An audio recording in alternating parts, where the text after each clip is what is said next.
জঙ্গি নিশানায় খোদ রাজ্যের মুখ্যমন্ত্রী। বর্ধমান থেকে বেঙ্গল এসটিএফ এর হাতে হামিম মণ্ডলের গ্রেফতারির পর বড় হয়ে দাঁড়াচ্ছে এই প্রশ্ন।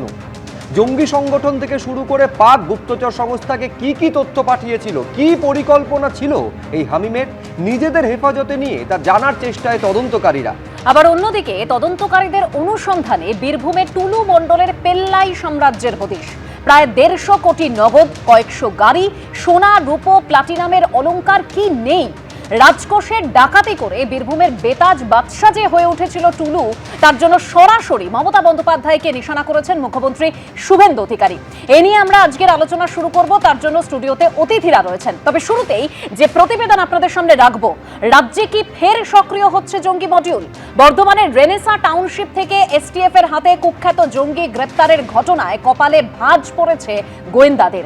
সূত্রের খবর, ধৃতের সঙ্গে প্রত্যক্ষ যোগাযোগ রয়েছে পাকিস্তানের আইএসআই এর। পাশাপাশি পুলওয়ামা হামলার চক্রী সাজ্জাদ ভাটেরও ঘনিষ্ঠ ধৃত জঙ্গি হামিম মণ্ডল। ধৃতের থেকে মিলেছে মুখ্যমন্ত্রীর গতিবিধি সংক্রান্ত তথ্য। দেখুন।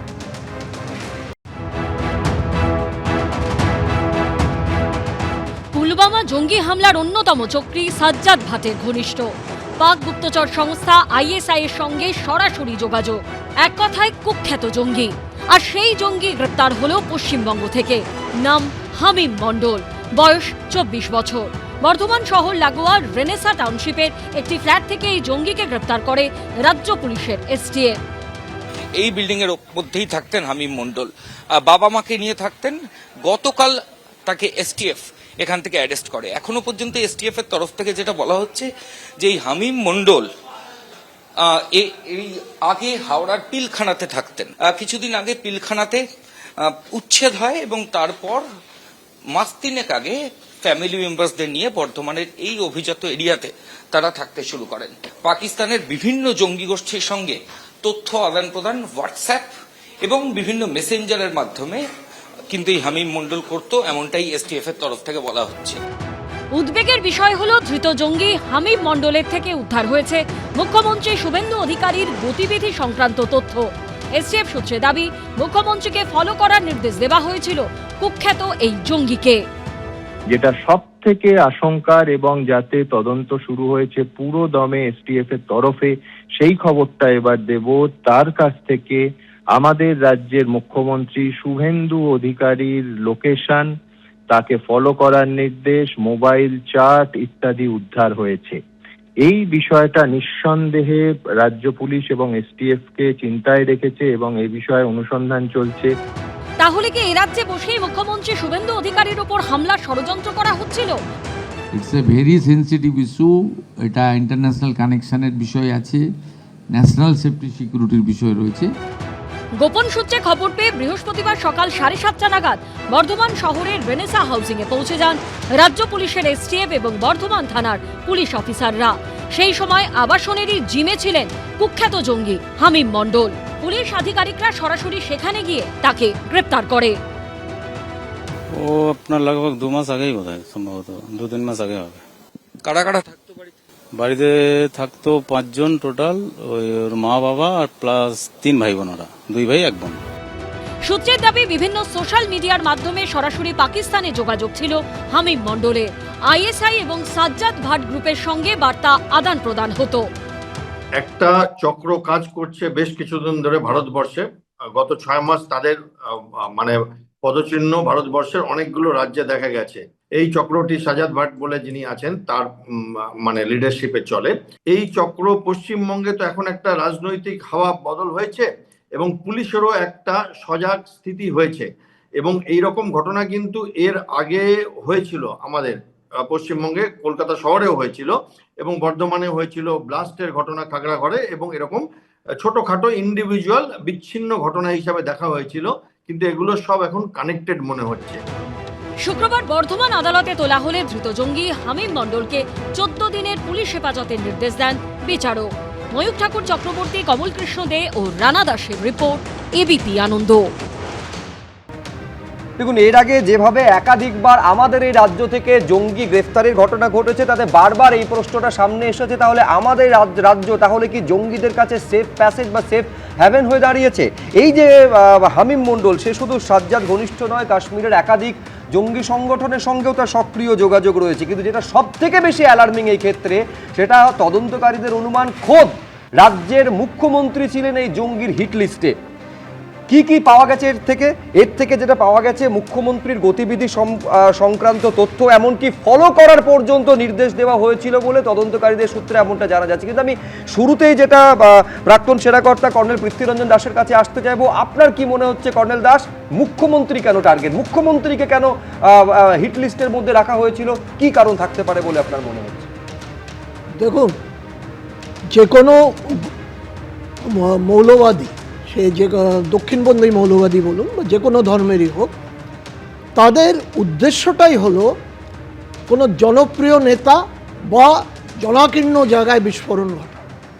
জনপ্রিয় নেতাকে যদি মারতে পারে, সেইটার একটা রিপারকেশন হবে। আপনার মনে আছে 1984 সালে ইন্দিরা গান্ধী হত্যার পরে সেই জনপ্রিয় নেত্রী যখন মারা গেল, দুজন নিজস্ব পুলিশ বডিগার্ড মারল, সেই সম্প্রদায়ের উপর কীরকম একটা কমিউনাল মানে সাম্প্রদায়িক দাঙ্গা শুরু হলো।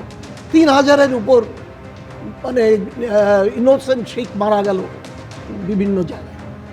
তো এইটা এখন পশ্চিমবঙ্গের যে অবস্থা, পশ্চিমবঙ্গের এই পালা বদলের পরে এখানকার যারা উগ্রবাদীরা আছে, যারা এতদিন গা ঢাকা দিয়ে স্বচ্ছন্দে ছিলেন, তারা এখন বুঝতে পেরেছে এই জায়গা এখন সেফ নয়।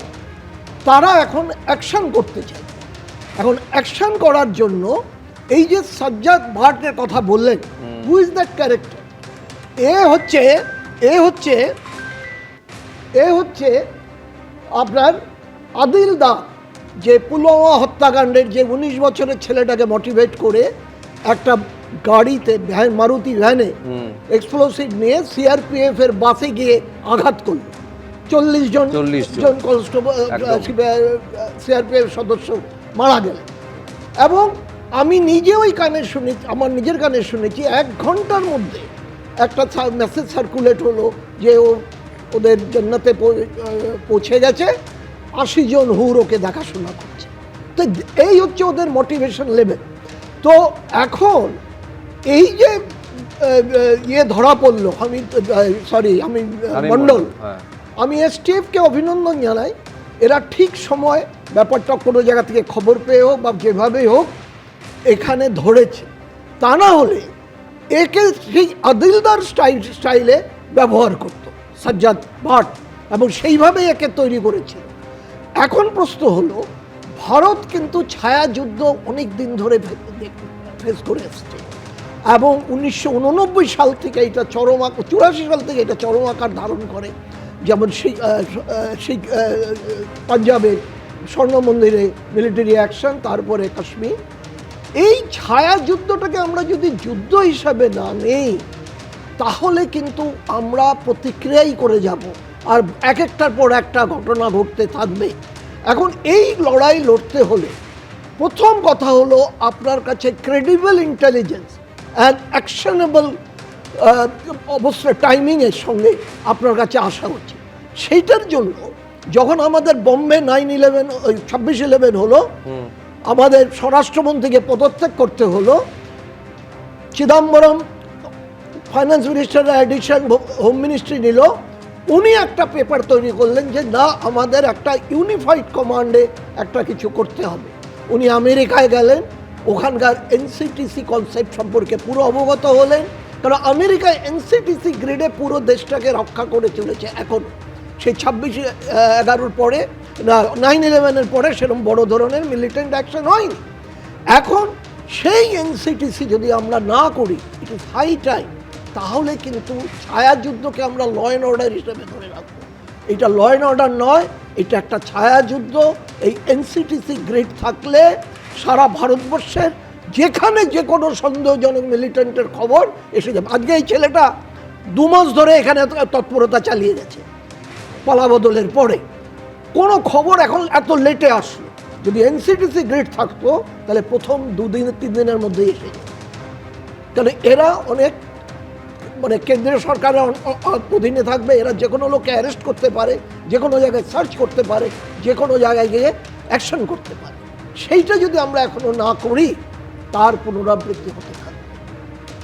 একেবারে নিঃসন্দেহে এইবারে নিজেদের হেফাজতে নেওয়ার পর কি কি উঠে আসে সেদিকে নজর থাকবে। এখন জানা যাচ্ছে যে কাশ্মীরে নাশকতা চালানো শাহজাদ ভাট, তার সঙ্গে সরাসরি যোগাযোগ ছিল এবং পাকিস্তানের যে গুপ্তচর সংস্থা তাদের পর্যন্ত সোশ্যাল মিডিয়ার মাধ্যমে তথ্য আদান প্রদান করেছিল।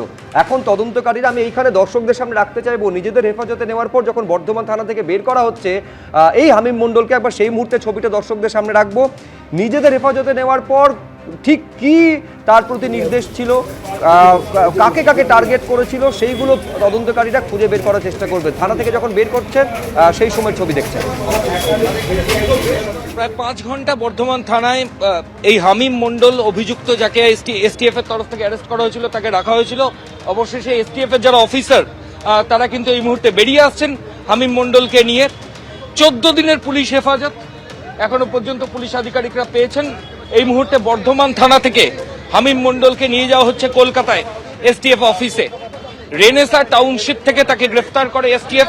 তার বিরুদ্ধে বিভিন্ন অভিযোগ রয়েছে যে পাক জঙ্গি গোষ্ঠী সেখানে তথ্য সরবরাহ করা, এরকম মারাত্মক অভিযোগ রয়েছে। এবং তারপরই পুলিশ আধিকারিকরা তাকে অ্যারেস্ট করেন। ঠিক কিভাবে এই জঙ্গি গোষ্ঠীগুলোকে সাহায্য করতে হামিম, রিক্রুটমেন্টের পাশাপাশি কোন কোন রাজনৈতিক দলের নেতাদের প্রোফাইল পাকিস্তানের জঙ্গি সংগঠনের সঙ্গে শেয়ার করেছিল সে, এই যাবতীয় প্রশ্নের উত্তর খুঁজছেন এসটিএফ। দেখুন, যেটা শুরুতেই আমরা বলছিলাম যে খোদ মুখ্যমন্ত্রীকে ফলো করার নির্দেশ দেওয়া হয়েছিল এই কুখ্যাত জঙ্গি হামিম মণ্ডলকে। ধৃত জঙ্গির কাছ থেকে উদ্ধার হয়েছে শুভেন্দু অধিকারীর লোকেশন সংক্রান্ত তথ্য, এমনটাই এসটিএফ সূত্রে খবর। 3 মাস আগে থেকে জানতাম, ভারত সরকারের সিক্রেট সার্ভিস আমাদের অ্যালার্ট করেছিল, জানালেন মুখ্যমন্ত্রীর বাবা শিশির অধিকারী। দেখুন, বর্ধমান শহরের আবাসন থেকে জালে জঙ্গি, তাও আবার যে সে জঙ্গি নয়, পুলওয়ামা জঙ্গি হামলার অন্যতম চক্রী সাজ্জাদ ভাটের ঘনিষ্ঠ। এসটিএফ সূত্রে দাবি, খোদ মুখ্যমন্ত্রীকে ফলো করার নির্দেশ দেওয়া হয়েছিল এই কুখ্যাত জঙ্গিকে। এসটিএফ সূত্রে আরও দাবি, ধৃত জঙ্গির কাছ থেকে উদ্ধার হয়েছে মুখ্যমন্ত্রী শুভেন্দু অধিকারীর লোকেশন সংক্রান্ত তথ্য। ইনিশিয়ালি এটা নিয়ে আমার অন্তত কিছু বলা উচিত নয়, এটা এসটিএফ ডিটেলসে বলবে। আজকে পিসি নেবে বর্ধমানে, তারপরে তাদের কাছে এলে তারা আরও ইলেকট্রনিক ডিভাইসগুলোকে অ্যাসেসমেন্ট করতে হবে। এটা তো ন্যাশনাল সিকিউরিটি, আমার একার কথা নয়। 3 মাসও হয়নি রাজ্যে বিজেপি সরকার এসেছে। ক্ষমতায় এসেই সীমান্ত সুরক্ষিত করতে উদ্যোগী হয়েছেন শুভেন্দু অধিকারী। কাঁটাতার বসানোর জন্য বিএসএফ এর হাতে তুলে দিয়েছেন জমি। তার সঙ্গে কি এই ঘটনার কোনো যোগ রয়েছে? নতুন যে সরকার, সেই সরকার তো রাষ্ট্রবাদী সরকার। তারা তো পশ্চিমবঙ্গকে পশ্চিম বাংলাদেশ কিংবা বাঙালিস্তান কিসব বেরিয়েছিল, আরও কিসব বানানোর চক্রান্তের সঙ্গে তো যুক্ত হতে পারে না। সেই জন্য এই সরকারের যিনি মুখ্যমন্ত্রী শ্রী শুভেন্দু অধিকারী, তাকে টার্গেট করা হয়েছে। এই ধরনের জঙ্গি সংগঠনগুলো সাধারণ মানুষকেও খুন করে দেয়, যেখানে সেখানে বোমা বিস্ফোরণ আমরা তো দেখেছি ভারতবর্ষের বিভিন্ন জায়গায়। সেনা জওয়ানদের মেরে দিয়ে গেল পুলওয়ামায়। ফলে নিশ্চিতভাবে মুখ্যমন্ত্রীকে নিরাপদ রাখা উচিত, পাশাপাশি এমনভাবে জঙ্গি দমন করা উচিত যাতে সেনাদের প্রাণও না যায়, সাধারণ মানুষের প্রাণও না যায়। মুখ্যমন্ত্রীর বাবা প্রাক্তন সাংসদ শিশির অধিকারী জানিয়েছেন, এই আশঙ্কা নাকি আগে থেকেই করেছিলেন গোয়েন্দারা। আমরা 3 মাস আগে থেকে জানতাম, ভারত সরকারের সিক্রেট সার্ভিস আমাদের অ্যালার্ট করেছিল মোদিজি এবং শুভেন্দুর আক্রমণ হতে পারে, এবং বাংলাদেশ থেকে বিরাট জঙ্গি গোষ্ঠী আপনার বাংলাদেশ হয়ে অথবা পাকিস্তান হয়ে ভারতে ঢুকেছে, এবং তারা নিশ্চয়ই মোদিজি এবং শুভেন্দুকে টার্গেট করেছে। ভয়ঙ্কর ব্যাপার যে ক্রস বর্ডার টেরোরিজম, বর্ডারের ওপার থেকে যদি লোক এসে এখানে অপারেট করে, এবং যা শোনা যাচ্ছে যে রাজ্যের মুখ্যমন্ত্রী তার গোটা মুভমেন্টের ডিটেল সেটা তার কাছে রয়েছে। ব্যাপারটা অসম্ভব সিরিয়াস। রাজ্যের নির্বাচিত মুখ্যমন্ত্রী টার্গেট, এটা একটা ভয়ঙ্কর ঘটনা। এই ঘটনা ভাবাচ্ছে নিরাপত্তা বিশেষজ্ঞদেরও। আমাদের মুখ্যমন্ত্রীর আপনারা দেখাচ্ছেন যে তার ডাটা কালেকশন হচ্ছিল, এটা একটা মারাত্মক ইঙ্গিত করছে। কারণ এই মুহূর্তে আমাদের সঙ্গে বাংলাদেশের একটা সম্পর্কের ব্যাপারে দোটানা চলছে, বিকজ আমরা নানান রকম ভাবে চেষ্টা করছি যত অবৈধ অনুপ্রবেশকারী আছে সেগুলো বন্ধ হোক অনুপ্রবেশ, এবং যারা ঢুকে বসে আছে তাদেরকে তাড়ানো হোক, এবং তাতে উনি একটা মুখ্য ভূমিকা নিয়েছেন। ধৃত জঙ্গিকে জেরা করে আরও তথ্য জানার চেষ্টা চালাচ্ছেন তদন্তকারীরা। সৌমিত্র রায়, ঋত্বিক প্রধান ও ব্রতদীপ ভট্টাচার্যের রিপোর্ট, এবিপি আনন্দ। মুখ্যমন্ত্রী শুভেন্দু অধিকারীর বাবা তিনি আশঙ্কা করছেন যে মুখ্যমন্ত্রী শুভেন্দু অধিকারীর উপর আক্রমণ হতে পারে। আমরা জানি যখন এ রাজ্যে তৃণমূল সরকার ক্ষমতায় ছিল তখন কেন্দ্রের তরফে বারবার এই অভিযোগটা সামনে আসতো যে সীমান্ত সুরক্ষা অর্থাৎ কাঁটাতার দেওয়ার জন্য রাজ্য জমি দিতে চায় না, আর ক্ষমতার পালাবদল হতেই শুভেন্দু অধিকারী একেবারে এই কাঁটাতার দেওয়ার জন্য জমি হস্তান্তর করে বিএসএফকে। আমি এখান থেকে শান্তনদার কাছে আসবো। শান্তনদা, এই হামিম মণ্ডলের গ্রেপ্তারির পর এটা আরো বেশি করে জোরালো হচ্ছে যে সীমান্ত সুরক্ষা কতটা প্রয়োজনীয়। সীমান্ত সুরক্ষা তো সবসময় প্রয়োজন, অত্যন্ত বেশি মাত্রায় প্রয়োজন। তবে এক হামিদ মণ্ডল গ্রেপ্তার হয়েছে, এরকম আরও অনেক হামিদ মণ্ডল লুকিয়ে থাকতে পারে। বর্ধমানে থাকতে পারে, কলকাতায় থাকতে পারে, মুর্শিদাবাদে থাকতে পারে, নদিয়ায় থাকতে পারে, উত্তরবঙ্গে থাকতে পারে, এমনকি পুরুলিয়া বাঁকুড়াতেও থাকতে পারে। তার জন্য আমাদের যারা কাজ করেছেন, একে গ্রেপ্তার করেছেন, সেই সমস্ত এজেন্সি, ভারত সরকার হোক বা রাজ্য সরকার, তাদেরকে আরও সক্রিয় হতে হবে এবং এই ধরনের আরও যারা লুকিয়ে আছে, কারণ খুব বড় ঘটনা যে মুখ্যমন্ত্রীর লোকেশনে ট্র্যাক করছিল, তার মানে একজন ট্র্যাক করেছে এমন নয়, আমার আশঙ্কা একটা গ্রুপ ট্র্যাক করছে এবং বাকি সদস্যরা হয়তো এদিক ওদিক লুকিয়ে আছে এখনও, বা তারা একজন গ্রেপ্তার হয়েছে গা ঢাকা দিয়ে দিতে পারে, বাংলাদেশে পালিয়ে যাওয়ার চেষ্টা করতে পারে। এই রাজ্য এখন তাদের ক্ষেত্রে নিরাপদ নয়। কয়েকদিন আগে অবধি নিরাপদ ছিল, এখন নিরাপদ নয়। এখন পশ্চিমবঙ্গ সরকার ভারত সরকারের মতোই এদের বিরুদ্ধে প্রোঅ্যাক্টিভ নীতিতে নেমেছে যে আমরা এদেরকে তারা আক্রমণ করার আগে তাদের বিরুদ্ধে আমাদের নামতে হবে। তার জন্য এক্ষেত্রে নীতিতে একটা বড়সড় পরিবর্তন এসেছে। এখন কোনো রকমভাবে এই ধরনের যে টেরর মডিউল আছে, স্লিপিং সেল আছে, একটা সময় এমন হয়েছিল যে পশ্চিমবঙ্গের পুলিশ জানতে পারতো না, অন্য রাজ্যের পুলিশ কিংবা কেন্দ্রের গোয়েন্দা সংস্থাগুলো এসে এখান থেকে টেররিস্টদের বা সন্ত্রাসবাদীদের ধরে নিয়ে যেত। সে মুর্শিদাবাদ হোক, মালদা হোক, নদিয়া হোক, এমনকি বছর দুয়েক আগে সারা রাত ধরে এনআইএ অপারেশন করে মুর্শিদাবাদ থেকে ধরে নিয়ে গেছে। লোকাল থানা পর্যন্ত জানতে পারেনি, কারণ একটা কথা হতো যদি লোকাল থানাকে জানিয়ে এনআইএ আসে তাহলে এই অপরাধীরা পালিয়ে যেতে পারে। এরকম অনেক সম্ভাবনার আগের সময় ছিল। না, শুধু এনআইএ বলতে হবে না, এই কয়েক মাস আগে সলিলদা আরও ভালো বলতে পারবেন, আমি শান্তদার কাছে আসবো, সেটা হচ্ছে অসম পুলিশ। আপনারা জানেন যে অপারেশন প্রঘাত বলে একটা কর্মসূচি নিয়েছিল অসম পুলিশ, এই রাজ্য থেকে তো জঙ্গি ধরা পড়েছিল। একদম ঠিক, আপনি যেটা বলছেন একদম ঠিক কথা বলছেন, বাস্তব সত্য। আমি সেটাই বারবার বলতে চাই, এক্ষেত্রে নীতিতে বড় সড়ো একটা পরিবর্তন হয়েছে। ফলে প্রশাসন, পুলিশ এখন অনেক প্রোঅ্যাক্টিভ, অনেক সজাগ। বিএসএফকে জমি দেওয়া হয়েছে, 1 মাসের মধ্যে জমি দিয়ে দিয়েছে, আরও কিছু জমি দেওয়া বাকি আছে, সম্ভবত কয়েকদিনের মধ্যেই দিয়ে দেবে, যদি এর মধ্যে দিয়ে থাকেন তো আমার জানা নেই, কিন্তু সম্ভবত কিছু বাকি থাকলেও থাকতে পারে। কিন্তু অধিকাংশ জমি হস্তান্তর হয়েছে। অনুপ্রবেশ আস্তে আস্তে বন্ধ হবে, কারণ কাঁটাতারের বেড়াগুলো দেওয়া হবে, সেখানে সেগুলো সম্পূর্ণ হবে। কিন্তু টেরর মডিউল যেটা আছে, কারণ এই যে বাংলাদেশটাকে গ্রেটার বাংলা একটা তৈরির পরিকল্পনা, দীর্ঘদিনের পরিকল্পনা, সেই 30-এর দশক 40-এর দশকের পরিকল্পনা, একদিকে যেটা আনফিনিশড এজেন্ডা পাকিস্তান বলে কাশ্মীর নিয়ে, তেমন একটা গ্রেটার বাংলা তৈরির পরিকল্পনা এই মডিউলগুলোর মাধ্যমে আছে, এই জিহাদিদের মডিউলে আছে। সেটা আপনি খাগড়াগড় বলুন, বিভিন্ন ঘটনা বলুন, এমনকি কলকাতাতে আমেরিকান সেন্টারের আক্রমণের ঘটনা বলুন, প্রত্যেকটা ঘটনা পার্ট অফ দ্যাট প্ল্যান। সেই প্ল্যানের, সেই চিন্তার এক একটা অংশ। যদিও আমি পার্থক্যটা শুধু আপনাদের সামনে বলতে চাই, খাগড়াগড় ঘটনার পরে ওখানকার লোকাল এসপি বলেছিলেন বোমা ফাটেনি, গ্যাসের সিলিন্ডার ফেটেছে, কিন্তু এখানে দেখছেন এসটিএফ সক্রিয়ভাবে গ্রেপ্তার করছে এবং পুরো প্রশাসন গ্রেপ্তার করেছে। দ্বিতীয় আমি পার্থক্য বলতে চাই, খাগড়াগড় ঘটনার পরে তৎকালীন মুখ্যমন্ত্রীর একটা স্টেটমেন্ট ছিল, আপনাদের আর্কাইভে আজও আছে, যে আমি কেন্দ্রের মন্ত্রী ছিলাম, আমরা জানি অনেক সময় এরকম বিস্ফোরণ করে থাকে। এই কথা পর্যন্ত তৎকালীন মুখ্যমন্ত্রী ভয়ঙ্কর কথা ভারতের একটা এজেন্সি, সরকারি এজেন্সি, গোয়েন্দা সংস্থা, তাদের সম্পর্কে বলেছিলেন।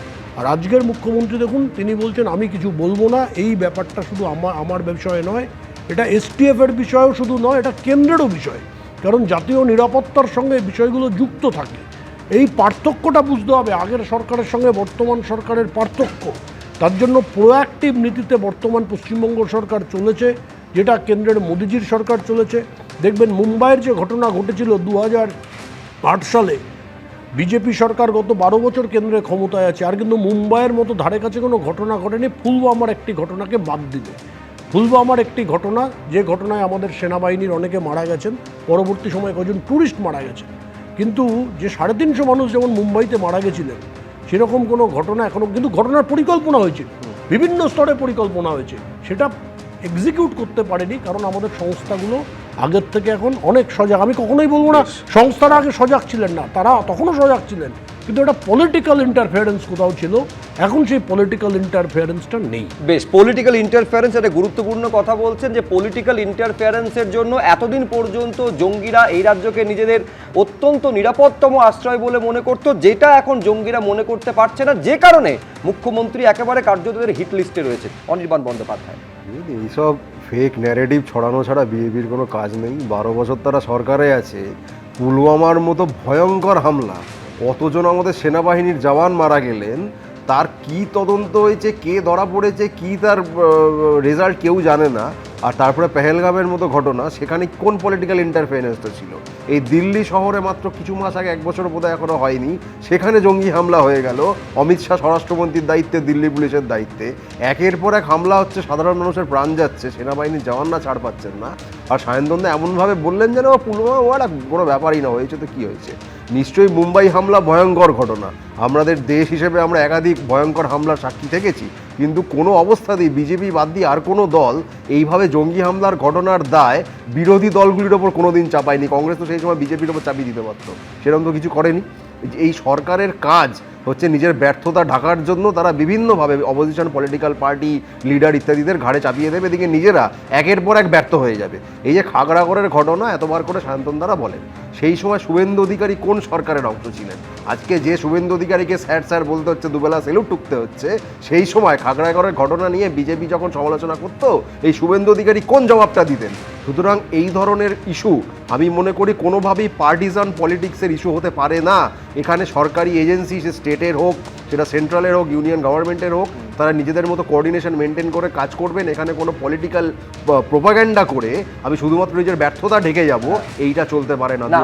চলেছে কেন বলছি অনির্বাণ, আজকে মুখ্যমন্ত্রী সাংবাদিকদের মুখোমুখি হয়েছিলেন, সেখানে তিনি বলছেন যে 22 সালে খোদ দেশের স্বরাষ্ট্রমন্ত্রী নবান্নে এসেছিলেন পূর্বাঞ্চলীয় একটা বৈঠক করার জন্য, যেখানে এই যে একেবারে বর্ডার সিকিউরিটিকে যাতে আরো বেশি বিফট আপ করা যায়, কার্যত জমি চেয়েও সেখানে পাওয়া যায়নি। অর্থাৎ এই সীমান্ত সুরক্ষাটা অগ্রাধিকার দেওয়া তৎকালীন রাজ্য সরকারের তালিকাতেই ছিল না। বুঝলাম, আমি যদি আপনার কথা তর্কের খাতিরে মেনে নিলাম অগ্রাধিকার তালিকাতে ছিল না, তাহলে কাশ্মীরে যে পরপর হামলাগুলো হলো, দিল্লিতে যে হামলাগুলো হলো, সেখানে কাদের সরকার রয়েছে? সেখানে কোন অগ্রাধিকারটা কোন তালিকায় ছিল? সুতরাং এই ধরনের কথা স্রেফ নিজেদের ব্যর্থতা ঢাকার অপচেষ্টা ছাড়া কিচ্ছু নয়। আবারও আপনাকে বলছি, 12 বছর হয়ে গেল বিজেপি সরকার রয়েছে, তারা নোটবন্দি করেছিল 2016 সালে, কি দাবি করেছিল? যে আমরা সন্ত্রাসবাদীদের কোমর ভেঙে দেবো। 2016-র পর কতগুলি হামলা ঘটেছে, আপনি শুধুমাত্র কাশ্মীর, জম্মু কাশ্মীর ধরে নিন, সেখানে একের পর এক ছোট বড় মাঝারি একের পর এক হামলা হয়ে গেছে। এই মাত্র কিছুদিন আগে একজন পুলিশ কর্মী, সম্ভবত যদি আমার ভুল না হয়, তিনি হামলার শিকার হয়েছেন, সাধারণ মানুষও শিকার হয়েছেন। এছাড়া উড়িতে আমাদের একদম ডিফেন্সের বেসের মধ্যে যেভাবে হামলা হয়েছিল, সেখানে জবাবদিহিটা কে করবে? দেখুন, আমি আবার আপনাকে বলছি, এই ধরনের হামলার ক্ষেত্রে আমি মনে করি না যে পার্টিজান পলিটিক্সের কোনো জায়গা থাকতে পারে। এখানে পার্টি পলিটিক্সের আমাদের এই রাজ্য থেকে কতগুলো জঙ্গি ধরা পড়েছে এবং কিভাবে জঙ্গিরা বারবারে আমাদের রাজ্য, আমাদের এই শহরকে প্যাসেজ হিসাবে ব্যবহার করতে, সেই তালিকাটাও তো একাধিক রাজ্য থেকে ধরা পড়েছে। এখানে আমি একটা জিনিস পয়েন্ট আউট করবো, পেহেলগামে কেউ ধরাই পড়েনি, আটকানো দূরের কথা, তারা হেঁটে হেঁটে এসছে, হেঁটে হেঁটে মেরে দিয়ে চলেও গেল। সেখানে কারা ধরা পড়লো, কেন আটকালো না গেল, জবাবদিহিটা কে করবে? সরকার এই জবাবদিহি করবে না, শুধুমাত্র বিরোধী শাসিত রাজ্য হলে তার ঘাড়ে আমি দায় চাপিয়ে দেবো যে এদের জন্য এত কিছু হচ্ছে। তাহলে আপনি ভাই, আপনি নিজে কি করেছেন? জম্মু কাশ্মীরে আপনার দায়িত্ব ছিল, দিল্লিতে আপনার দায়িত্ব ছিল, অতগুলো সেনাবাহিনীর জওয়ান, সত্যপাল মালিকের কথা আমরা ভুলে গেছি? একটা হেলিকপ্টার চেয়েছিল, সেটা রিফিউজ করেছিল, মোদিজি বলেছিলেন আর তুম চুপ রাহো। এগুলো নিয়ে চর্চা হবে না? তাহলে জঙ্গিদের সাহায্যকারী হিসেবে যদি এই সরকারের দিকে কেউ আঙুল তোলে, সেটা কি ঠিক হবে? আমরা সেটা একদম করতে চাই না। তারা ব্যর্থ হয়েছেন, কিন্তু কোনোভাবে বিজেপি ইনভলভড এই ধরনের কথা আমরা বলতে চাই না, কিন্তু তারা বাধ্য করছেন এই সন্দেহ প্রকাশ করতে যে নিজেরা যেভাবে ব্যর্থ হয়েছেন তৃণমূল কখনো চাপিয়ে দিচ্ছে ঘাড়ে, কংগ্রেসের ঘাড়ে চাপিয়ে দিচ্ছে, অমুক তমুক চাপিয়ে দিচ্ছে। আরে ভাই, সরকারে আপনারা আছেন 12 বছর ধরে, এই 12 বছরে এতগুলো জঙ্গি হানা আটকাতে না পারার দায় এবং দায়িত্ব সবটাই আপনাদের। শান্তনদার উত্তর আমরা নেব, তবে এই যে হামিম মন্ডলকে গ্রেপ্তার করা হলো, এই হামিম মন্ডল সম্পর্কে যে তথ্য এখন অবধি সামনে আসছে যে ইনস্টাগ্রাম, মেসেঞ্জার, হোয়াটসঅ্যাপ সহ একাধিক অ্যাপের মাধ্যমে পাকিস্তানের সঙ্গে যোগাযোগ ছিল, দায়িত্ব ছিল জঙ্গি মডিউলের রিক্রুটমেন্টের, গুরুত্বপূর্ণ রাজনৈতিক ব্যক্তিত্বদের গতিবিধি থেকে তাদের সম্পর্কে তথ্য সংগ্রহ, বিভিন্ন জায়গায় রেকি করা, এরকমই একাধিক দায়িত্ব ছিল ধৃত এই জঙ্গির ওপরে। এখন কোথায় কোথায় সেই তথ্য পাঠানো হয়েছে সেই সব প্রশ্নেরই উত্তর খুঁজছে তদন্তকারীরা। দেখুন, কেতা দুরস্ত চেহারা, শরীর ফিট রাখতে নিয়মিত জিম, পরনে থাকতো টি শার্ট, ট্রাউজার্স, পায়ে দামি জুতো, হাতে দামি ঘড়ি। এক ঝলক দেখে বোঝার জো নেই এই ব্যক্তি জঙ্গি। কখনো পরিচয় দিত আইটি কর্মী হিসেবে, কখনো অধ্যাপক হিসেবে, কিন্তু এসটিএফ গ্রেপ্তার করার পর জানা গেল এই শামীম মণ্ডল আসলে কুখ্যাত জঙ্গি। তারপর থেকে ধৃত জঙ্গির সম্পর্কে উঠে আসছে একের পর এক চাঞ্চল্যকর তথ্য। এসটিএফ সূত্রে খবর, ইনস্টাগ্রাম, মেসেঞ্জার, হোয়াটসঅ্যাপ, এক্স হ্যান্ডেলের পাশাপাশি একাধিক সিক্রেট অ্যাপে পাকিস্তানে যোগাযোগ করত এই জঙ্গি। সরাসরি যোগ ছিল পাকিস্তানের গুপ্তচর সংস্থা আইএসআই এবং সাজ্জাদ ভাট গোষ্ঠীর সঙ্গে। হতে পারে কাঠমান্ডু ভায়া কাঠমান্ডু, হতে পারে ভায়া বাংলাদেশ, হতে পারে via Dubai and all those things. ও কিন্তু এখান থেকে করবে না। সোশ্যাল মিডিয়াটা কিভাবে ব্যবহার করে বা কমিউনিকেট কিভাবে, প্রত্যেকের কোড আছে, তোমার রয়েছে, সেইভাবে তারা করে। আর সেকেন্ডলি যেটা, এই যে বর্ধমানের এখানে তো কমিউনিকেট করার দরকার নেই যদি তার বাড়ির পাশের লোকেরাও হয়ে থাকে। এখানে আমাদের দেখতে হবে যে খালি আজকে মণ্ডল এসছে বলে আমরা খুব করছি তা নয়, আমরা মণ্ডল সঙ্গে আর কারা আছে সেইটার পেছনে আমরা লেগে থাকা দরকার। এসটিএফ সূত্রে খবর, জঙ্গি মডিউলে রিক্রুট করা এ রাজ্যের গুরুত্বপূর্ণ রাজনৈতিক ব্যক্তিত্বদের গতিবিধি ও তাদের সম্পর্কে তথ্য সংগ্রহ, একাধিক এলাকায় রেকি করার মতো কাজ করত এই হামিম।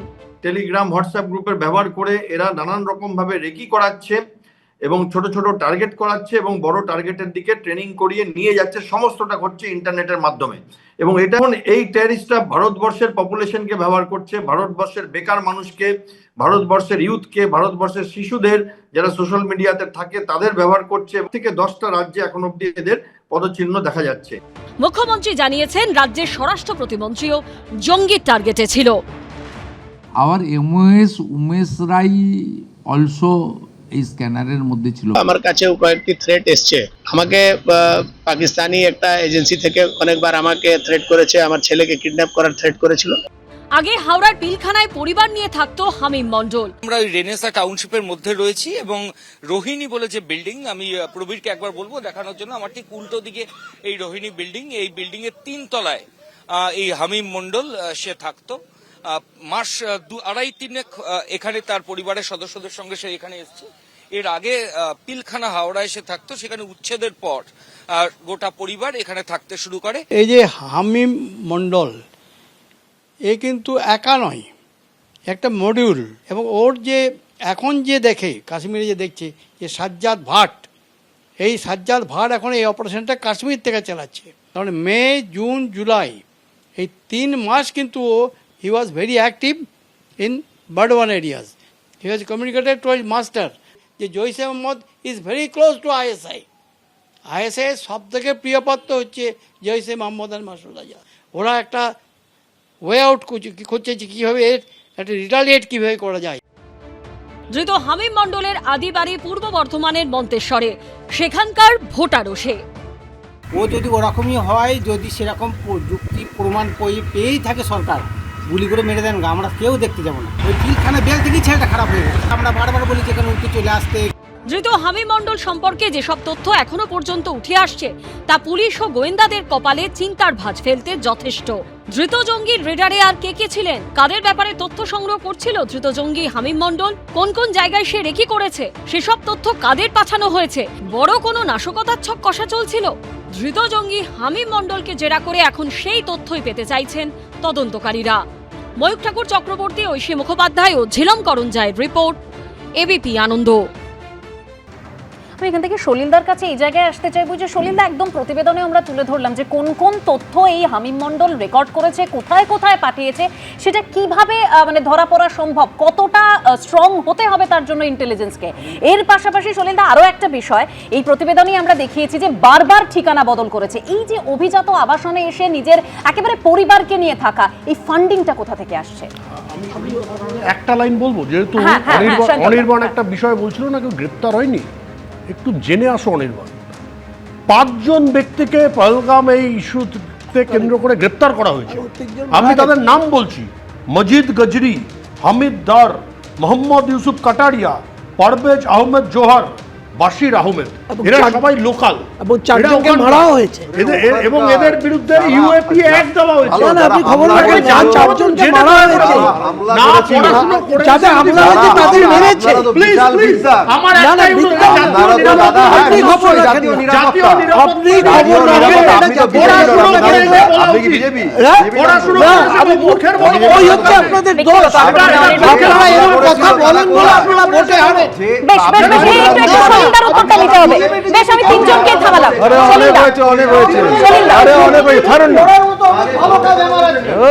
বেশ বেশ, আমি প্রত্যেককে থামালাম, একটু সলিলদার রিঅ্যাকশন নেব। হ্যাঁ সলিলদা, দেখো দেখো না সেনাবাহিনী 4 জন কি করছো? আমি সায়ন্তনদাকেও থামালাম, অনির্বাণকেও থামালাম, সবাইকে থামালাম। সলিল ভট্টাচার্য, প্লিজ। অনির্বাণ তোমার টার্নে তুমি আবার বলবে। সলিল ভট্টাচার্য প্লিজ। সলিলদা, অনির্বাণ প্লিজ থামো। দেখো, হামিম মণ্ডলের ধরা পড়াটা কিন্তু এই যে ধরা পড়লো, এটা খুব কনসপিকিউয়াস। কোথা থেকে ধরা পড়লো? বর্ধমান থেকে ধরা পড়লো। এই বর্ধমানে 2014 2রা অক্টোবর তোমার মনে আছে কৌসার অ্যালিয়াস বোমারু মিজান, 2 জন লোক মারা গেল। তদানীন্তন সরকার বলে দিল ওটা কিছু না, সিলিন্ডার বাস হয়ে গেল। দেখো, 2 ধরনের ঘটনা। ওটা ছিল জেএমবি, জামায়াতুল মুজাহিদিন বাংলাদেশ, যারা বাংলাদেশকে সেই সময় ডিস্টেবিলাইজ করার জন্য একটা চরম প্রচেষ্টা চালিয়েছিল। এখানে এই সাজ্জাদ ভাট হচ্ছে জৈশি মোহাম্মদ ISI এর একদম ক্লোজ মডিউল, এবং এই সাজ্জাদ ভাটের সঙ্গে এই যে তোমার যে হামিম মণ্ডল যে ধরা পড়েছে, এ হচ্ছে মন্ত্রপুত্র, হচ্ছে মাসুদ আজহারের, যে ফাউন্ডার মেম্বার অফ জৈশি মোহাম্মদ। এটা এত ভালো অ্যারেস্ট হয়েছে, ডেফিনিট ইনপুটের উপরে অ্যারেস্ট হয়েছে, ডেফিনিট ইন্টেলিজেন্সের উপরে অ্যারেস্ট হয়েছে। এটা টেরর মডেল। এরা হচ্ছে পাকিস্তানি মিলিটেন্ট। এরা ডিস্টেবিলাইজ করতে চাইছে, জম্মু কাশ্মীরকে ভারতবর্ষ থেকে বিচ্ছিন্ন করার চেষ্টা করছে। এবং গোলাবাড়ি থানার আন্ডারে পিলখানাতে একটা কাপড়ের দোকানে বারকোড লাগিয়ে দেওয়ার কাজ করত। বারে 2 মাস 3 মাস 4 মাস পর পর সে অ্যাড্রেস চেঞ্জ করত। এর আগে সম্প্রতি নিউ টাউনে কিছুদিন ছিল। এ কিন্তু সমস্ত ইনপুট কালেকশন করছিল, স্লিপার সেল তৈরি করছিল। এখন যেটা হয়েছে, বিশেষ করে পশ্চিমবাংলার রাষ্ট্রবাদী সরকার, যারা অ্যান্টি ন্যাশনাল সম্পর্কে জিরো টলারেন্স বলে আসছে, এদের সম্পর্কে কিন্তু ইনপুট কালেকশন করা, স্লিপার সেল তৈরি করা, এটাই কিন্তু হামিম মণ্ডলের মেইন কাজ। এটা একটা বিরাট র্যাকেট আছে। আমি তোমায় বলে দিচ্ছি, রাখো, পহেলগাঁওয়ের ঘটনা, অপারেশন সিঁদুর, পুলওয়ামার ঘটনা, যেখানে প্রায় 30 থেকে 40 জন CRPF জওয়ানকে মার্ডার করা হলো, আজকে দিল্লির ঘটনা, যে ঘটনাগুলো ঘটছে, খালি আমি রাজনীতি করব বলে রাজনীতির নোংরা পাকে এই টেরর মডিউল, টেররিস্ট গ্রুপ, তাদের অ্যাপ্রিহেনশন, তাদের হ্যান্ডিওয়ার্ক, তাদের স্লিপার সেলকে নিয়ে এটা নিয়ে কোনো কদর্য কথা বলা উচিত না। এটা রাষ্ট্রবিরোধী, দেশবিরোধী কথা হয়। আমাদের কিন্তু সবাইকে একত্রিতভাবে ইউনাইটেডলি আমাদের এই টেরর মডিউলের বিরুদ্ধে মোকাবিলা করতে হবে। যেটা আমাদের মুখ্যমন্ত্রী বলেছেন যে এখন কিন্তু পুলিশের কাজ এটা ইমিডিয়েটলি NIA-র সঙ্গে কন্ট্যাক্ট করা। NIA-র পুলিশ স্টেশন সারা পশ্চিমবাংলায় এখন NIA-র একটি পুলিশ স্টেশন গঠিত হয়েছে। এনআইএকে ইমিডিয়েটলি এটা ইউএপিএতে কেস স্টার্ট করতে হবে। আমি জানি না কোন সেকশনে এসটিএফ করেছে। এখন পর্যন্ত এসটিএফ যে কাজটা করেছে, এসটিএফ স্পেশাল টাস্ক ফোর্স থেকে শুরু করে তোমার অ্যান্টি টেরোরিস্ট যে গ্রুপ যেটা আছে, আমাদের যেটা মডিউল, যেটা আমাদের যে স্ট্রেংথ আছে, যে ডিপার্টমেন্টটা আছে তারা, এবং এনআইএ, এটা কিন্তু একটা সিট গঠন করে এটাকে ক্র্যাক করতে হবে। এর সঙ্গে কারা কারা আছে, কোন কোন রাজ্যে এদের মডিউল আছে, কোন কোন রাজ্যে স্লিপার সেল নতুন করে খোলা হয়েছে, নেক্সট এদের আইটেম কি কি আছে, এটা যদি ইমিডিয়েটলি উইথ ফুল ভিগার যদি এখন অ্যাকশন না নেয়, এটা সম্পূর্ণ পুলিশ ডিপার্টমেন্টের উপর ছেড়ে দেওয়া কিন্তু অত্যন্ত ভুল এবং অন্যায় হবে। এনআইএকে এই ব্যাপারে ইমিডিয়েটলি ইনভলভ করতে হবে এবং ক্র্যাক করতে হবে যে পাকিস্তান মিলিটেন্ট থেকে কি তাদের ইনফরমেশন আসছে, কি ডিজিটাল ইনপুট আছে, মুখ্যমন্ত্রী বা ভিআইপি বা ভিভিআইপিদের সম্পর্কে কি ইনপুট তারা কালেকশন করেছে এখন পর্যন্ত। দরকার হলে একটার পর একটা কেসে, আগে কিন্তু খাগড়াগড়ের কেসে কিন্তু 29 বছর সাজা হয়েছে, 19 জন লোক কনভিক্টেড হয়েছে। সুতরাং এই ব্যাপারে যারা এক্সপার্ট, আমি বলছি শুধুমাত্র, হ্যাঁ প্লিজ, যেটা মিস্টার অনির্বাণ বললেন, উনি খবর হয়তো রাখেন না, যেখানে এই পুলওয়ামা ঘটনাতে 6 থেকে 7 জন, এটা এনআইএর ইসেতে চলে যাবেন, ওয়েবসাইটে চলে যাবেন, ওখানে ডিটেল দেওয়া আছে।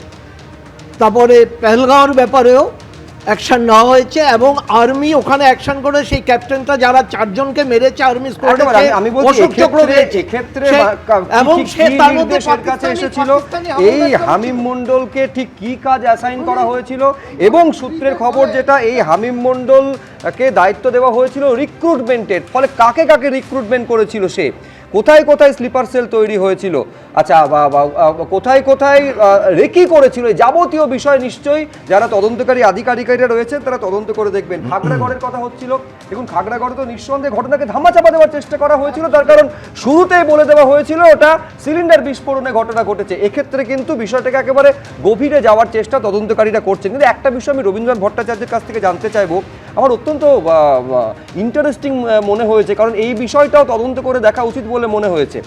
এ থাকতো কোথায় আগে? থাকতো হচ্ছে হাওড়ার পিলখানায়। কাজ করতো কি? কাজ করতো রেডিমেড যে পোশাক বিপণী, সেখানে বারকোড লাগানো, অর্থাৎ লেবেল লাগানো কাজ করতো। ফলে তার ফিনান্সিয়াল স্ট্যাটাসটা কীরকম ছিল এখান থেকে সহজেই অনুমান করা যায়। কি এমন হলো সেখান থেকে উচ্ছেদ হওয়ার পর এই রকম একটা আমি বলছি যে অভিজাত একটা এলাকায় এসে ঘর ভাড়া নিয়ে থাকতো। দেখেই বুঝতে পারছেন যে তার পোশাক পরিচ্ছদ থেকে শুরু করে ধোপদুরস্ত পোশাক পরিচ্ছদ, তার চালচলনের মধ্যে একটা আভিজাত্য রয়েছে। ফলে কোথাও একটা ফান্ডিং, সেটা কি ফরেন ফান্ডিং? মুখ্যমন্ত্রী বলছেন যে ইন্টারন্যাশনাল কানেকশন রয়েছে। ঠিক কিভাবে তার এই হঠাৎ করে পরিবর্তনটা, এবং তার পেছনে ঠিক কি কারণ থাকতে পারে? পলিটিক্যাল ফান্ডিং, ফরেন ফান্ডিং, না অন্য কোনো জায়গা থেকে এই টাকা পয়সা পাচ্ছিল বলে মনে হচ্ছে? এখন এই ধরনের দেশবিরোধী শক্তিগুলো অদ্ভুতভাবে বর্ধমান এবং বীরভূম এর মধ্যে কিন্তু ঘোরাফেরা করছে। আপনি দেখুন 2014 সালে খাগড়াগড়, 2016 সালে মুসাকে ধরা হলো বর্ধমানের কাছাকাছি একটা প্যাসেঞ্জার ট্রেন থেকে ধরা। এবং আমি এর সঙ্গে সাপ্লিমেন্ট করে দিই, মুসার কথা বললেন যে ওই জন্য মনে পড়ে গেল, রবীন্দ্রবাবু বলছিলেন এই মুসা কোথায় থাকতো জানেন? থাকতো বীরভূমের লাভপুরে। সেখান থেকে সে যখন যাচ্ছিল, একেবারে ঠিক বলেছেন, বর্ধমান স্টেশন থেকে হাতে নাতে তাকে পাকড়াও করা হয়েছিল। 2022 সালে বিরাট পরিমাণ বিস্ফোরক উদ্ধার হলো এই বীরভূম বর্ধমান চত্বরে। বীরভূমে এই জুলাই মাসে কদিন আগে 1200 জিলেটিন, 800 কেজি অ্যামোনিয়া নাইট্রেট, এগুলো সব উদ্ধার হলো বীরভূমের নলহাটি থানার থেকে। তার মানে একটা বিরাট চক্র যে কাজ করছে এটা পরিষ্কার, এবং এটা বলে মানে কোনোভাবে করা যাবে না যে এই টেরোরিজমের ফান্ডিং নিশ্চিতভাবে বাংলাদেশ ভায়া বাংলাদেশ অন্য কোনো রাষ্ট্র থেকে আসছে, বা বাংলাদেশেরও আনসারুল্লাহ বাংলা, জেএমবি, এই যে হুজি, এই সমস্ত যে সমস্ত সম্প্রদায় আছে তাদের মাধ্যমে আজকে তো আমরা দেখতে পাচ্ছি জয়েশ মোহাম্মদের মানে এসটিএফ যেটা বলছে জয়েসের সঙ্গে যুক্ত, তাহলে সেই রকম একটা জায়গায় চলে গেছে। দেখুন এতদিন পর্যন্ত এরা বাংলার যে বর্ডার দিয়ে এইগুলো যাদেরকে আমরা দেখতাম, মানে খাগড়াগড়ের পর্যন্ত এগুলো আমরা দেখতাম যে মানে পুলিশ যে ভার্সন বা এসটিএফ যে ভার্সনটা আমরা শুনতাম, সেটা হচ্ছে এটা বর্ডার দিয়ে ঢুকে বাংলাদেশ থেকে ঢুকে ভারতের বিভিন্ন পর্যায়ে বিভিন্ন এলাকায় ছড়িয়ে পড়তো, অর্থাৎ এটা ছিল খুব সেফ জায়গা। এই প্রথম কিন্তু আমরা দেখতে পাচ্ছি পশ্চিমবঙ্গের মুখ্যমন্ত্রীর মানে গতিবিধি এবং মুখ্যমন্ত্রী আরও একজনের কথা বললেন, প্রতিমন্ত্রীর কথা বললেন, উমেশ রায়ের কথা বললেন, এদের দুজনের ব্যাপার নিয়ে এই আতঙ্কবাদীরা তারা তাদের গতিবিধি, মুখ্যমন্ত্রী বিশেষ করে গতিবিধির সমস্ত কিছু রেকি করেছে, তাকে তারা মারবার একটা চেষ্টা করছে। এটা ভয়াবহ ঘটনা, মানে এই রকমভাবে গুরুত্ব দিয়ে আগে কোনো দিন আমরা দেখিনি সন্ত্রাসবাদীরা এই চত্বরের মানুষকে মারবার জন্য চেষ্টা করছে। অর্থাৎ কোনো একটা জায়গায় কিন্তু তারা বুঝতে পারছে যে এই রাজ্যে তাদের সেফ হেভেনটা উঠে গেছে।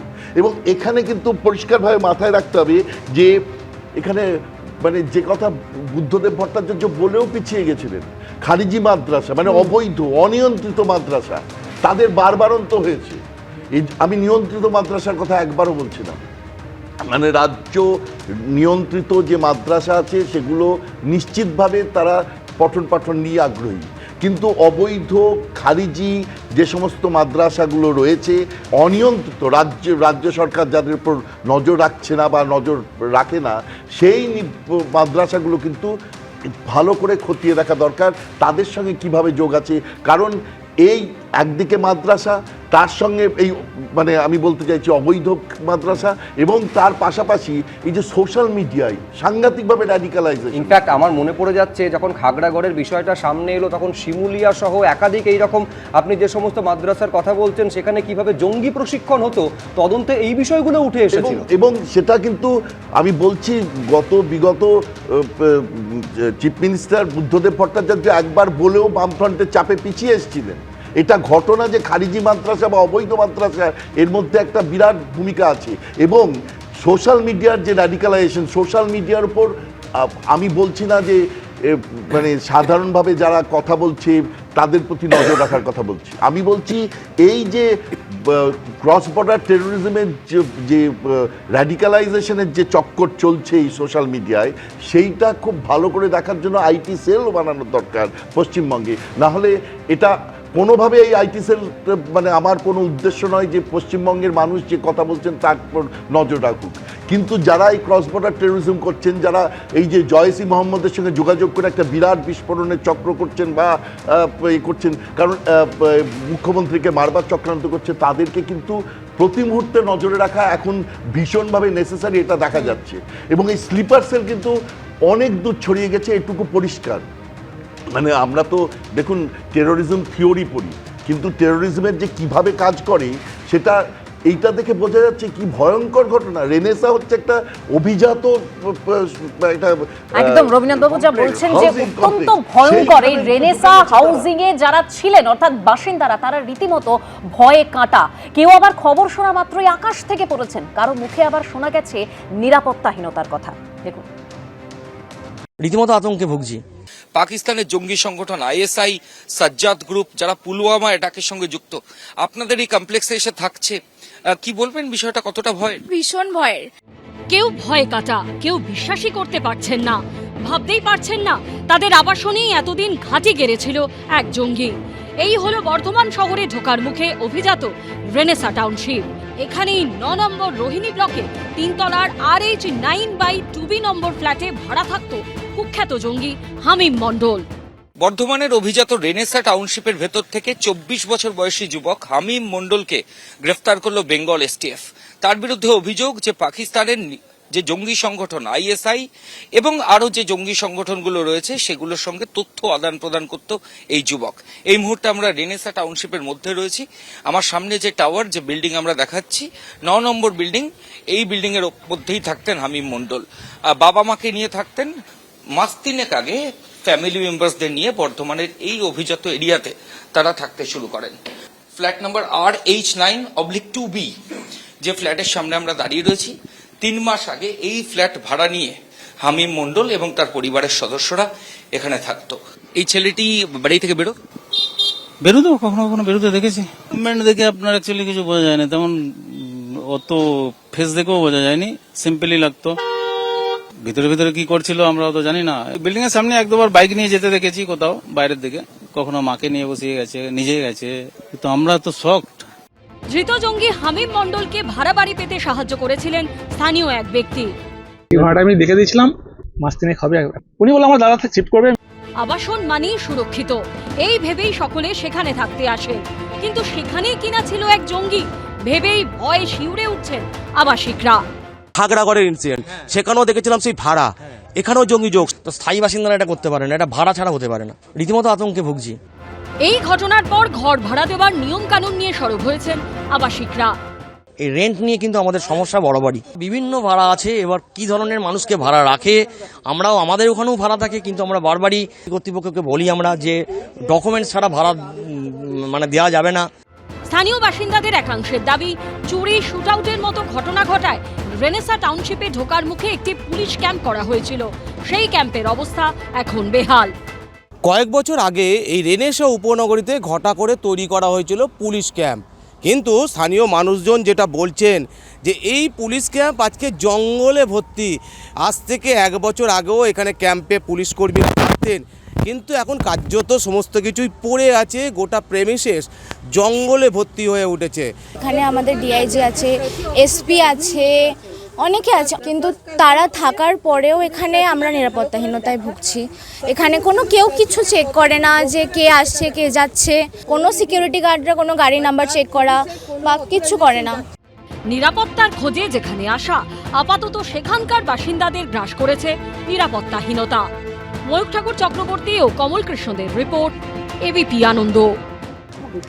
এই রেনেসা টাউনশিপের যারা বাসিন্দারা তারা বলছেন যে তারা নিরাপত্তাহীনতায় ভুগছেন, কারণ সেখানে পুলিশ প্রশাসন থাকা সত্ত্বেও কোনো রকম নজরদারি নেই, কোনো রকম সিকিউরিটি গার্ড সে জায়গায় নজরদারিতে নেই। আমি এখান থেকে পিআর দাসের কাছে আসব যে কর্নেল দাস, মানে একটা বিষয়, আবাসনগুলো কতটা ভয়ঙ্কর, কতটা নিরাপত্তাহীনতায় ভোগে সেখানকার মানুষ।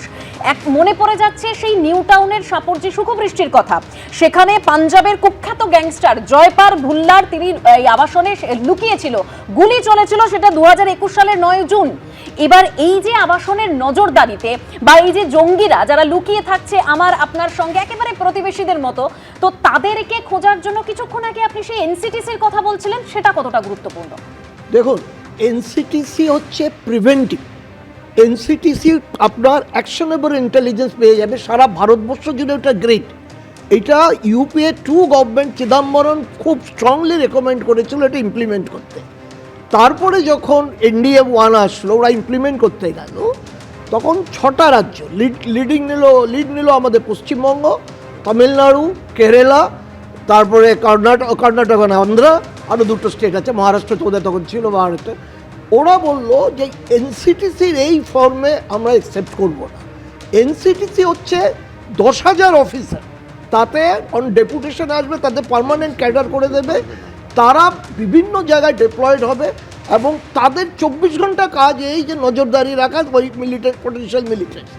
এবং তারা যেইখানে, যেমন আমি একটা এক্সাম্পল দিচ্ছি, এই যে ছেলেটি এই মণ্ডল, হামিম মণ্ডল, সে 3 মাস ধরে এখানে আছে। যদি এনসিটিসি গ্রিড থাকতো তাহলে প্রথম সপ্তাহে ধরা পড়তো, কারণ ওর যে কমিউনিকেশন করছে, এ করছে, সেটা কোথার থেকে করছে, কার সাথে করছে, ইমিডিয়েটলি ওর লোকেশন বের করে দিত এবং তাকে অ্যাপ্রিহেন্ড করে দিত।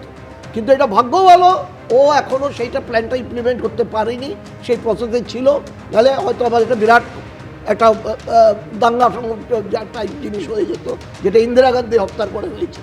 তো আমি যেটা বলছি, এনসিটিসি হচ্ছে প্রিভেন্টিভ, এনআইএ হচ্ছে ইনভেস্টিগেটিভ।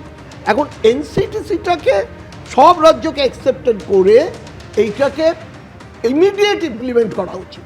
তাহলে যেটা সলিলদা বলছে, ইউপিএ একটা হচ্ছে 1967-এর অ্যাক্ট, এটা খুব মারাত্মক অ্যাক্ট, কিন্তু ইউপিএ ধারাতে এনআইএ যেমন কাজ করছে, আপনার এনসিটিসিও করতে পারবে।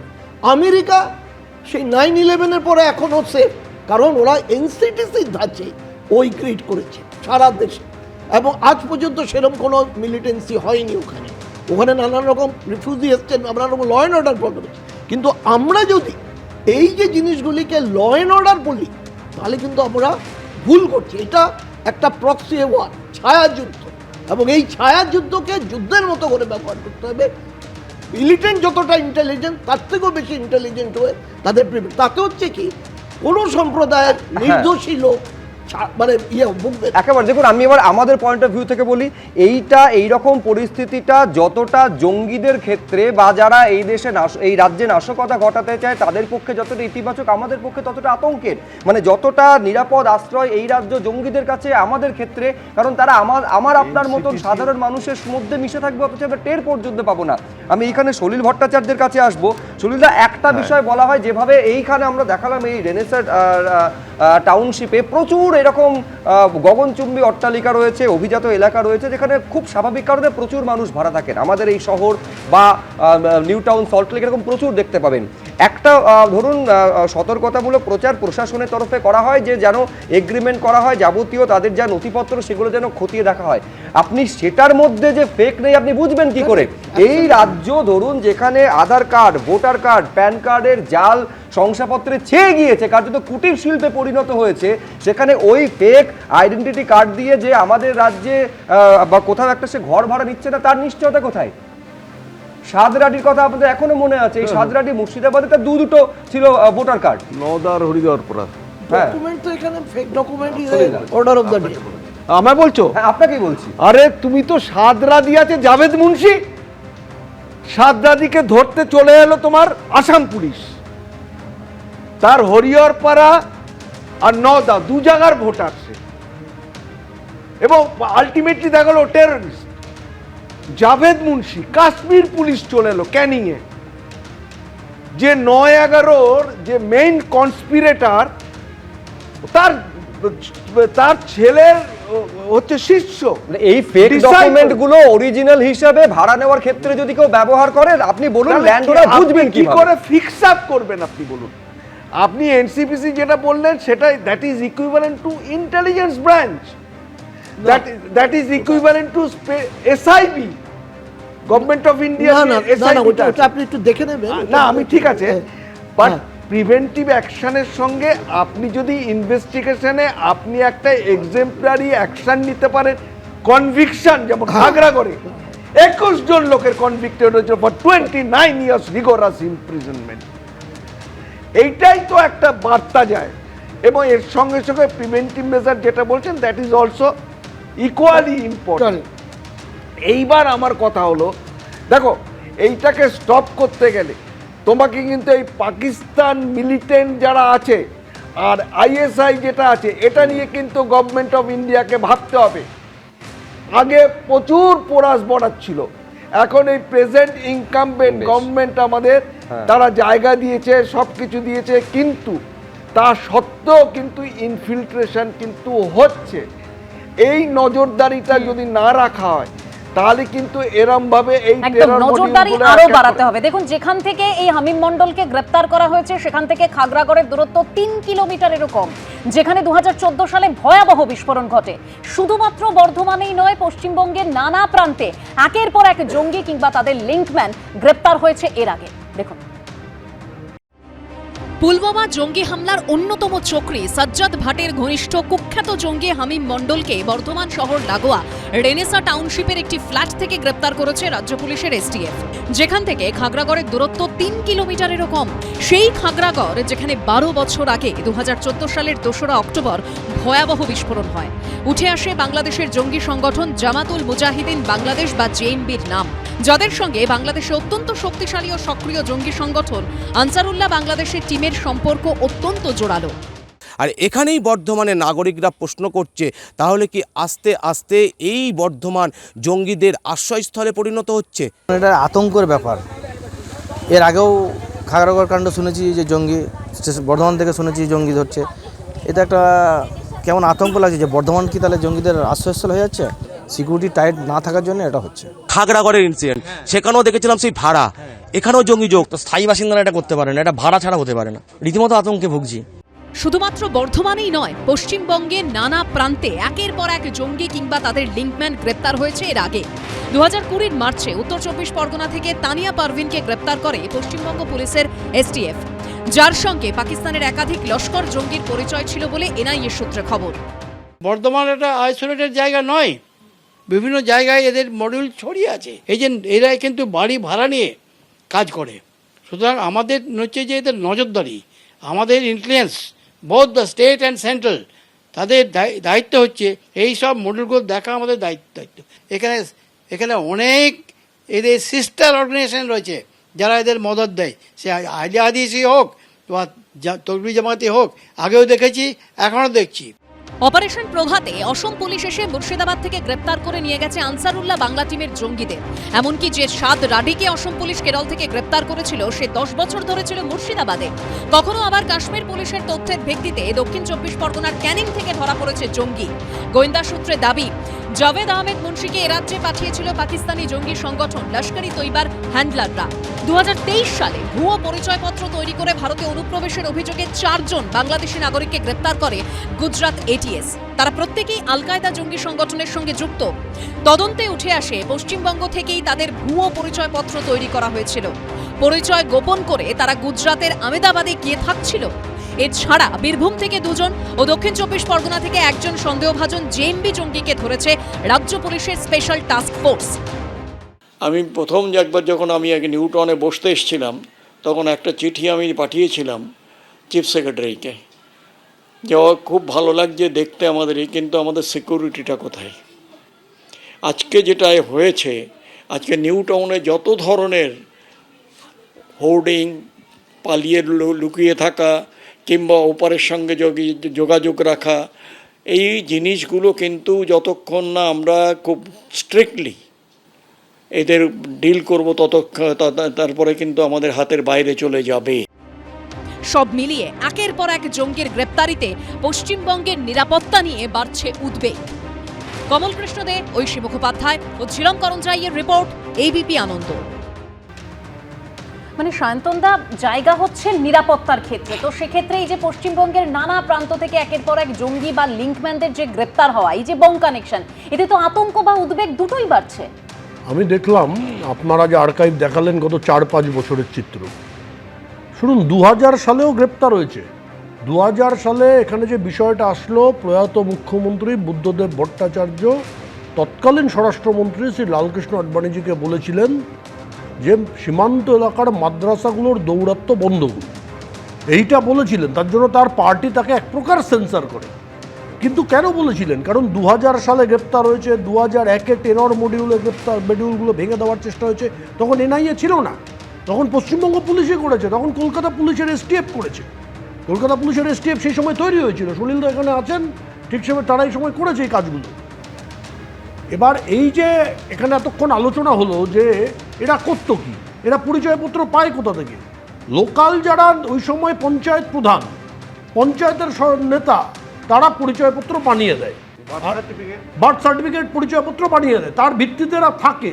তারা তখন কি করতো, এখানে থাকতো, গল্প করতো, হুজুরদের ওই প্রোগ্রামগুলো, জলসাগুলো দেখতো, বিশ্রামে থাকতো, মিটিং করতো, অপারেশন করতো না।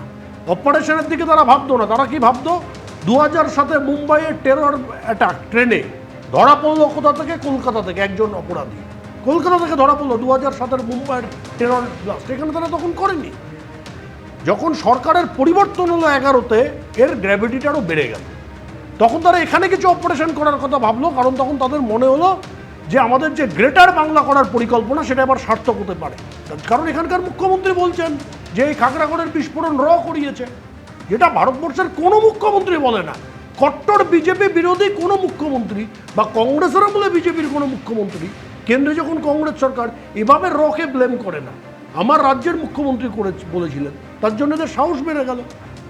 খাগড়াগড়ের পরে পর্যায়ক্রমে দেখবেন বাংলার যত এজেন্সি গ্রেপ্তার করেছে তার থেকে কেন্দ্রের এজেন্সি, অন্য রাজ্যের এজেন্সি বেশি গ্রেপ্তার করেছে, কারণ পলিটিক্যাল ইন্টারফারেন্স এত ব্যাপক ছিল। ইন্টেলিজেন্স ইনপুট তো কেন্দ্র দেয়, বিভিন্ন সময় ইন্টেলিজেন্স ইনপুট দেয়।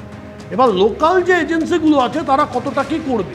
এবার যেটা হলো, প্রোঅ্যাক্টিভ সরকার হয়েছে 4 মে, এরা এবার এখানে অপারেশন করবে বলে ঠিক করেছে। তার জন্য রাজ্যের মুখ্যমন্ত্রীকে টার্গেট করো, এইটা প্রথম টার্গেট তারা হয়তো করেছে। কিন্তু লোকাল এজেন্সি এসটিএফ অত্যন্ত সতর্কতার সঙ্গে তারা বিহিত করেছে। বেশ, আমি এখানে অনির্বাণ বন্দ্যোপাধ্যায় দ্রুত প্রতিক্রিয়ার জন্য। দেখুন, এখানে বিজেপি যারা করেন স্বাভাবিক, তারা তাদের পলিটিক্যাল ন্যারেটিভ বলবেন, তারা নিজেদের ডিফেন্ড করবেন ইনস্পাইট অফ দ্য ফ্যাক্ট যে ভয়ঙ্কর কিছু জঙ্গি হামলা তাদের আমলেই হয়েছে এবং এমন সব এলাকায় হয়েছে যেটা পুরোপুরি তাদের নিয়ন্ত্রণে ছিল, এবং এই ঘটনা তারা বাইপাস করার চেষ্টা করবেন, এটা নিয়ে কোনো থাকে না, এটা নিয়ে বিতর্কের কিছু নেই, সেটা স্বাভাবিক। সায়ন্তনদা তার দলকে ডিফেন্ড করার চেষ্টা করবেন, আমি আমার দলকে চেষ্টা করব।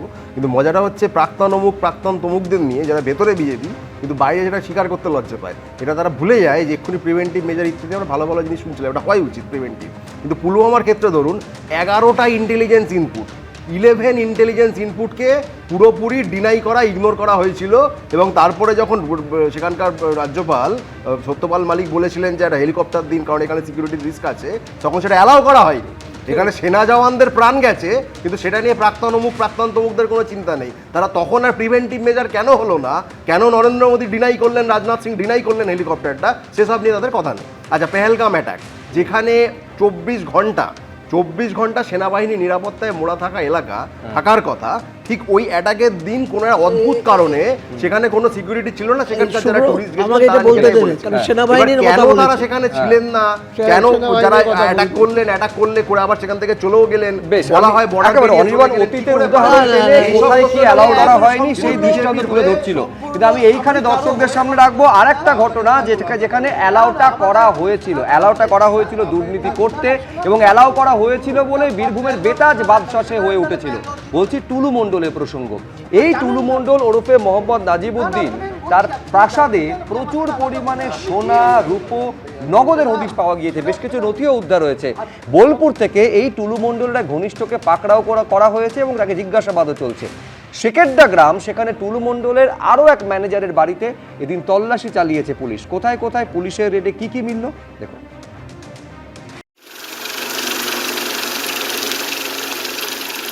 কোটি কোটি টাকা, কেজি কেজি সোনা, রূপো, আলিশান অট্টালিকা। কিন্তু বীরভূমের পাথর সম্রাট মোহাম্মদ নাজিবউদ্দিন মণ্ডল ওরফে টুলু মণ্ডল কোথায়? এখনো তার খোঁজ পায়নি পুলিশ। আত্মীয় মিনার মণ্ডলের বাড়ি থেকে সোনা ও নগদ উদ্ধার কাণ্ড নিয়ে তোলপাড়ের মধ্যে টুলুর শিউরির প্রাসাদ থেকেও মিলেছে সোনা, রূপো সহ কয়েক লক্ষ টাকা। বৃহস্পতিবার বিকেল থেকে গভীর রাত পর্যন্ত টুলু মণ্ডলের শিউরির সুভাষপল্লীর বাড়িতে চলে পুলিশি তল্লাশি। পুলিশ সূত্রে খবর, সেখানে মিলেছে প্রায় 250 গ্রাম সোনা, 900 গ্রাম রূপো এবং নগদ প্রায় 10 লক্ষ টাকা। তল্লাশি শেষে তাদেরকে বের করে দিয়ে বাড়ি সিল করে দেয় পুলিশ। কি হলো দিদি? কি দেখা হলো? আপনারা কি করতেন বাড়িতে? আপনারা কি করতেন? মুখ্যমন্ত্রী শুভেন্দু অধিকারী জানিয়েছেন, নগদ ও সোনা মিলিয়ে 50 কোটি টাকা উদ্ধারের পর টুলু মণ্ডলের ব্যাংক অ্যাকাউন্ট থেকে 93 কোটি টাকা ও অন্যান্য নথি সিজ করা হয়েছে। উনার যতগুলো অ্যাকাউন্ট এখনো অবধি পেয়েছি, বিভিন্ন অ্যাকাউন্টে 93 কোটি টাকা। সেই 93 কোটি টাকা আমরা টুলু মণ্ডলের অ্যাকাউন্টসগুলোকে আমরা ফ্রিজ করেছি। স্থানীয় সূত্রে খবর, মোহাম্মদ নাজিবউদ্দিন মণ্ডল ওরফে টুলু মণ্ডলের এক ছেলে এক মেয়ে। মেয়ের বিয়ে হয়ে গিয়েছে, ছেলে বাইরে পড়াশোনা করেন, বাড়িতে থাকতেন টুলু ও তার স্ত্রী। ভোটের ফল প্রকাশের পর থেকে দম্পতি বেপাত্তা। পুলিশ সূত্রে খবর, টুলু মণ্ডলের বিরুদ্ধে ইতিমধ্যেই জারি করা হয়েছে জামিন অযোগ্য গ্রেফতারি পরোয়ানা। আজকে যদি টুলু মণ্ডল বা তার লোকজন ধরা পড়ে থাকে, তো 3 মাস হয়ে গেছে নতুন সরকার, তার আগের 6 মাসও কার্যত পুলিশটা কিন্তু ভায়া নির্বাচন কমিশন বিজেপি কন্ট্রোল করেছে। তো তখন তো তৃণমূল নেতাদের বাড়ি বাড়ি বিভিন্ন এজেন্সি গেছে, তো হঠাৎ এই টুলু মণ্ডল এতদিন বাদে, এই গল্পটা একদিন বাদে আসছে কেন? তো সুতরাং এর উপর অ্যাকশন হতে এত দেরিই বা কেন? এটা একটা নেক্সাস, এই নেক্সাসের একটা মাথা রয়েছে, মাথা অবধি পৌঁছতে হবে। সরকারকে এটা নিশ্চিত করতে হবে এই মাথা অবধি যাতে পৌঁছানো যায়, এর রুট অবধি যাওয়া প্রয়োজন, এবং এর সঙ্গে জড়িত সবার বিরুদ্ধে ব্যবস্থা গ্রহণ করা, এবং এদের সবার থেকে তথ্য নিলে আলটিমেটলি যেখান থেকে গোটাটা অপারেট হতো সেই পর্যন্ত হচ্ছে নিশ্চিতভাবে সরকার পৌঁছতে পারবে। বোলপুরের ভুবনডাঙ্গার বাড়িতে তল্লাশি চালিয়ে শেখ সারিফুল নামে টুলু মণ্ডলের এক কর্মচারীকে পাকড়াও করেছে পুলিশ। পুলিশ সূত্রে খবর, সেখান থেকে বেশ কিছু সন্দেহজনক নথি উদ্ধার হয়েছে। বৃহস্পতিবার রাত 1টা পর্যন্ত শিউরিতে টুলু মণ্ডলের বাড়িতে তল্লাশি চালায় পুলিশ, এবং তারপর তারা বেরিয়ে আসে। তারা জানান যে সোনার গয়নার পাশাপাশি রূপোর গয়না এবং একাধিক কাগজপত্র তারা উদ্ধার করেছেন, এবং বাড়ি টোটালি সিল করে দেওয়া হচ্ছে। মোহাম্মদ বাজার থানার সেকেন্ডা গ্রামে টুলু মণ্ডলের এক ম্যানেজার খোদা বংশের বাড়িতেও এই দিন সকালে পুলিশি তল্লাশি চলে। মোহাম্মদ নিজামুদ্দিন মণ্ডল ওরফে টুলু মণ্ডল তার খোঁজ যেমন চলছে, তার পাশাপাশি তার একেবারে রাইট হ্যান্ড লেফট হ্যান্ড কারা রয়েছে সেই বিষয়টা খতিয়ে দেখার কাজ কিন্তু তদন্তকারীরা করছেন। যেমন আমরা এই জায়গায় যে জায়গায় দাঁড়িয়ে রয়েছে এটা হচ্ছে মোহাম্মদবাজার থানা এলাকার সেকেন্ডা গ্রাম, এবং সেইখানে হচ্ছে টুলু মণ্ডলের অন্যতম যে ঘনিষ্ঠ একেবারে রাইট হ্যান্ড বলে পরিচিত খুদাবক্স তার বাড়িতে একেবারে কেন্দ্রীয় বাহিনীকে সঙ্গে করে নিয়ে মোহাম্মদবাজার থানা পুলিশ, অতিরিক্ত পুলিশ সুপার তারা এসে পৌঁছেছে, হানা দিয়েছে। ভারকাটা গ্রামে টুলু মণ্ডলের সহযোগী সরতাজ মোল্লা ওরফে বাপ্পা, খুরশিদ শেখ এবং আত্মীয় আপেল মোর্তাজার শিউরির বাড়িতেও এই দিন তল্লাশি চালায় পুলিশ। এছাড়া টুলু মণ্ডলের ঘনিষ্ঠ বলে পরিচিত মোহাম্মদ বাজার পঞ্চায়েত সমিতির সভাপতি শম্পা মাহারার বাবার বাড়ি ও শ্বশুর বাড়িতেও চলে পুলিশি তল্লাশি। পাশাপাশি তল্লাশি চালানো হয় টুলুর দাদা মোহাম্মদ মসির উদ্দিনের বাড়িতেও। ভাস্কর মুখোপাধ্যায় ও পার্থপ্রতিম ঘোষের রিপোর্ট, এবিপি আনন্দ।